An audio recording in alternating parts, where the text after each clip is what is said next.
Kumukulo na po ang ating tubig.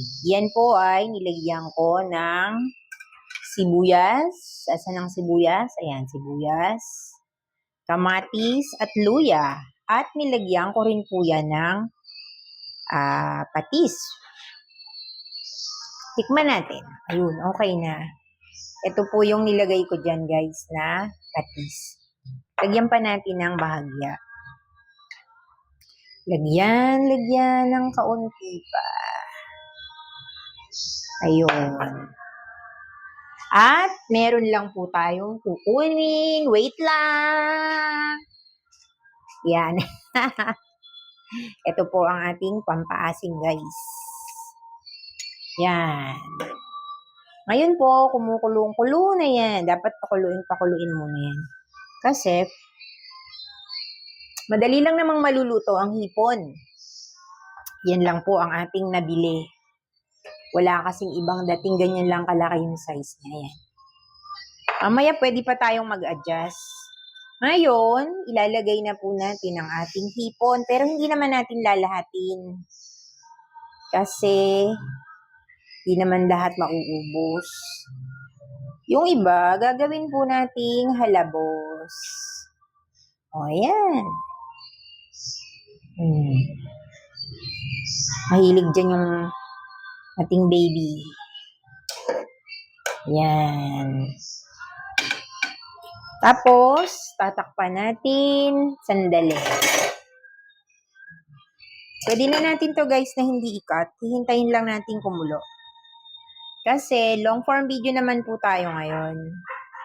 Tapos, ito. Yan. Nakikita nyo po ito? Ito po ay malunggay. Alam nyo ba na ang malunggay ay rich sa vitamin A? Rich din siya sa vitamin C. Mayaman din po yan sa fiber. O, tapos, ang hipon naman, asan ang ating hipon? Yung hipon naman po natin, rich naman yan sa iodine.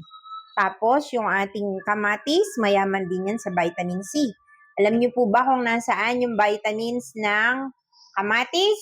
Ang sabi po ng doktor, nanduroon yung maraming vitamin C sa buto. Pero syempre alam natin yung kabuuan ng kamatis ay talagang maraming vitamins yan. Pero mas marami daw po doon sa buto. Kaya yung buto ng kamatis, wag nating katatakutan. Kasi yung iba natatakot sa buto ng kamatis.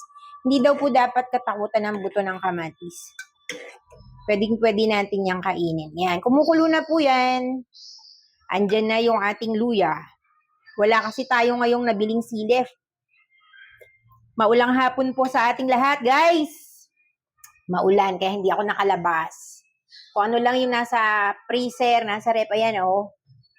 Ito naman, straight from the puno. Straight from the puno ng malunggay. Meron po kasi tayong malunggay. Yan. Tapos, yung ating talbos ng kamote, ilang piraso. Kasi, hindi pa siya nagtatalbos. Maliit pa raw siya. Ayan. Yan po, guys, ang ating sinigang na hipon. O yan, pwede nang lagyan ng pampaasim. Kasi ang hipon, madaling-madali lang namang maluluto yan. Yan. Kung gusto nyo po, pwede naman kayong gumamit ng kalamansi. Yan. Pero tayo, ito lang muna, mabilisang luto ng sinigang na hipon. Bagay po yan sa maulan at malamig na panahon ngayon. Okay na po.